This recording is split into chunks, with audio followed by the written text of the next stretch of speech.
إنا هديناه السبيل إما شاكرا وإما كفورا. Assalamualaikum warahmatullahi wabarakatuh. Innal hamdalillah nahmaduhu wa nasta'inuhu wa nastaghfiruh wa na'udzu billahi min syururi anfusina wa min sayyiati a'malina. May yahdihillahu fala mudhillalah wa may yudlil fala hadiyalah. Asyhadu an la ilaha illallah wahdahu la syarika lah wa asyhadu anna Muhammadan abduhu wa rasuluh, amma ba'du.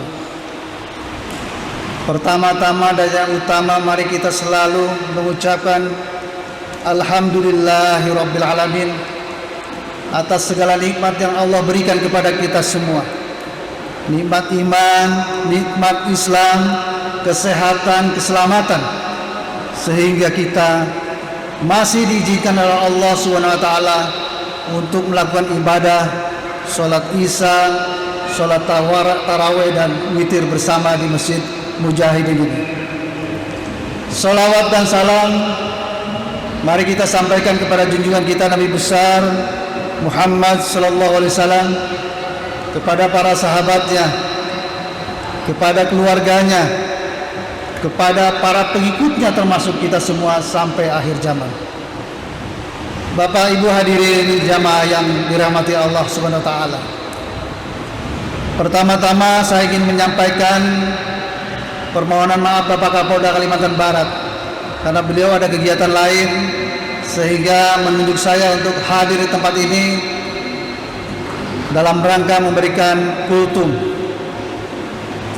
Dan beliau menyampaikan kepada kita semua ucapan terima kasih kepada warga masyarakat Kalimantan Barat, khususnya jamaah Masjid Mujahidin, karena kondisi Kalimantan Barat sampai dengan saat ini masih dalam keadaan aman dan kondusif. Kita masih bisa beribadah dengan baik, kita masih bisa beraktivitas, bekerja, sekolah, ke pasar dan seterusnya berjalan dengan baik, aman dan lancar. Ini adalah kontribusi kita semua, tidak hanya Polri dan TNI, tetapi seluruh warga masyarakat Kalimantan Barat. Bapak Ibu jamaah rahimakumullah, kalau kita lihat di Undang-Undang Dasar 1945 pasal 30 ayat 1 dan 2, di sana dikatakan bahwa setiap warga negara berhak dan wajib ikut serta dalam keamanan negara. Jadi kita sebagai warga negara Indonesia mempunyai hak dan kewajiban untuk melakukan kegiatan keamanan negara. Paling tidak mengamankan dirinya sendiri, keluarganya, tetangganya dan seterusnya. Di Islam diajarkan assalamualaikum, selamatan bagi engkau. Artinya apa? Kita menjamin orang yang kita ucapkan salam atas keselamatan dia untuk beraktivitas. Kemudian ayat keduanya, sistem keamanan kita adalah sistem keamanan rakyat semata. Kekuatan utamanya adalah Polri, sedangkan kekuatan pendukungnya adalah masyarakat. Bapak Ibu sekalian yang dirahmati Allah SWT. Jadi jelas di sini bahwa kewajiban untuk memelihara keamanan ketertiban masyarakat adalah kita semua, kontribusi kita semua, sehingga Kalimantan Barat bisa aman dan kondusif. Bapak Ibu sekalian, kalau kita lihat di Undang-Undang Nomor 2 Tahun 2002 tentang Kepolisian Negara Republik Indonesia, apa tugas polisi di sana?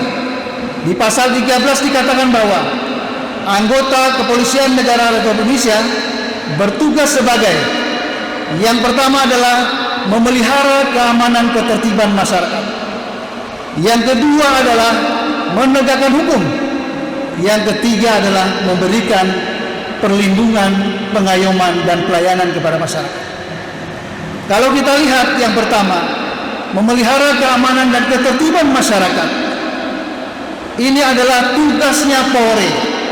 Tetapi polisi juga tidak bertugas sendirian, dibantu oleh yang lainnya. Kalau kita lihat di pasal 3 dikatakan bahwa tugas polisi dibantu oleh PPNS, penyidik pegawai negeri sipil, Polsus, polisi khusus, dan juga satuan pengamanan.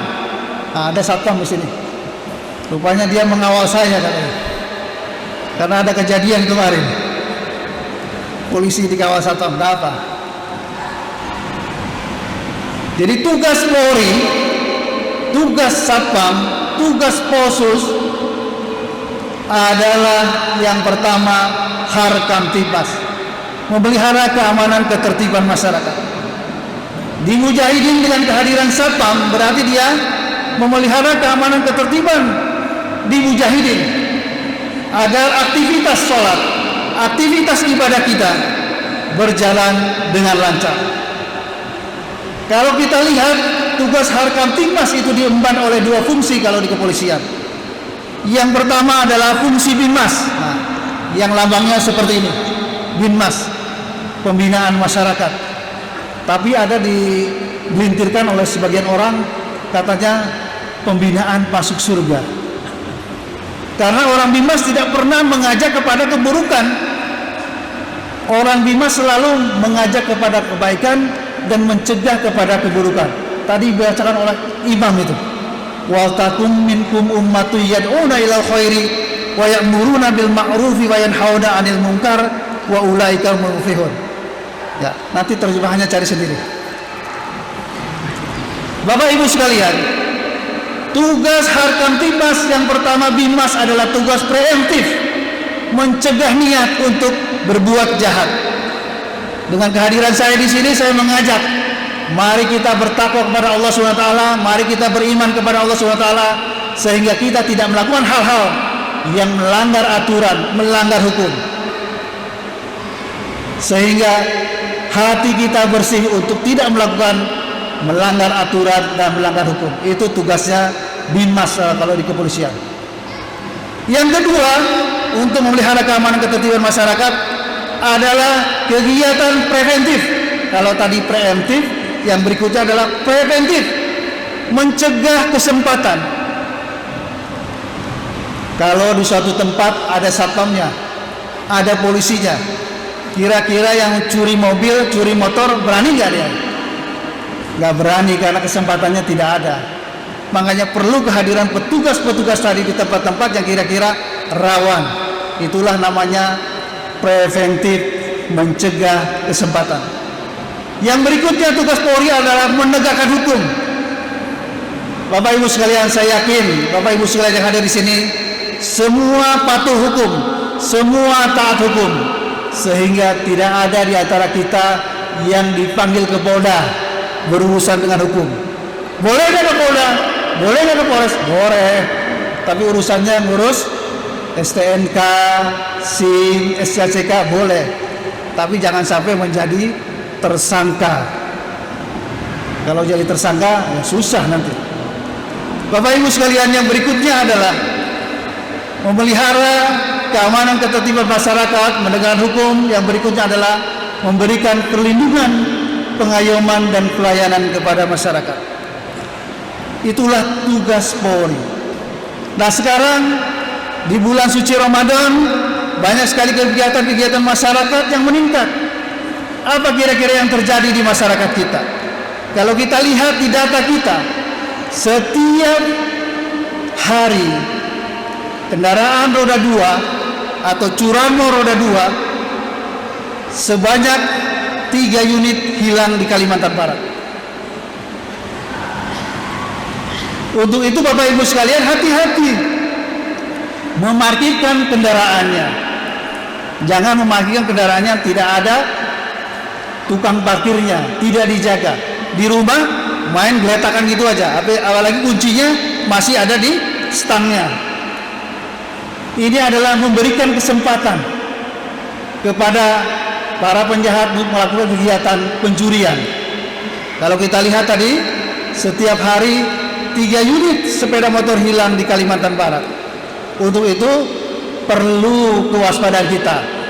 perlu kita berhati-hati untuk menjaga sepeda motor kita.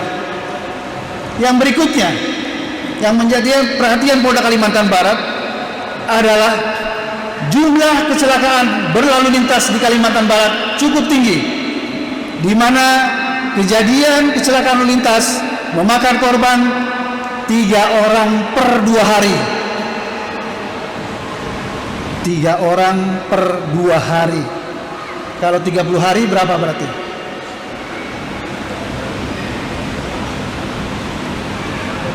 Saya ulangi, bukan 2 orang, 3 orang per 2 hari, per 2 hari. Jadi satu harinya 1,5 orang. Cuman nggak ada setengah orang hari, setengah orang kan nggak ada.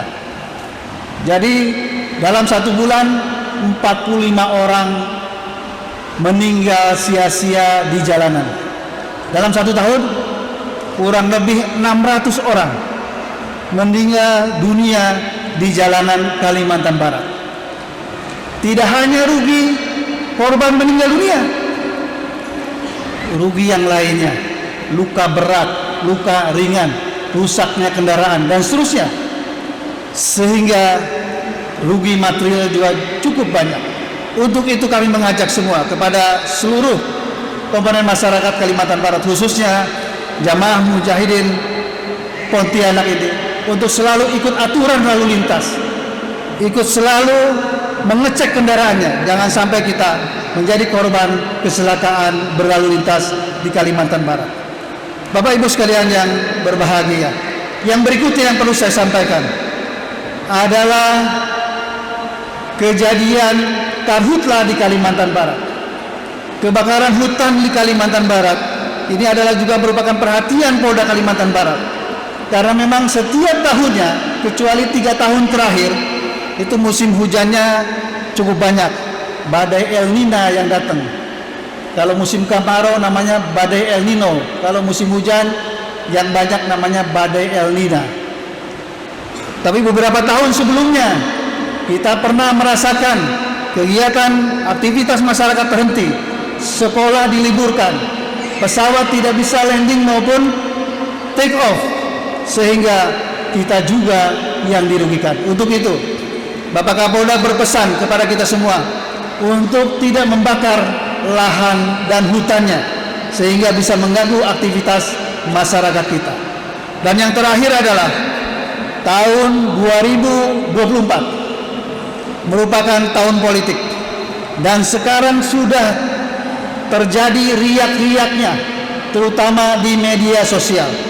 Banyak berita-berita bohong, banyak berita-berita palsu.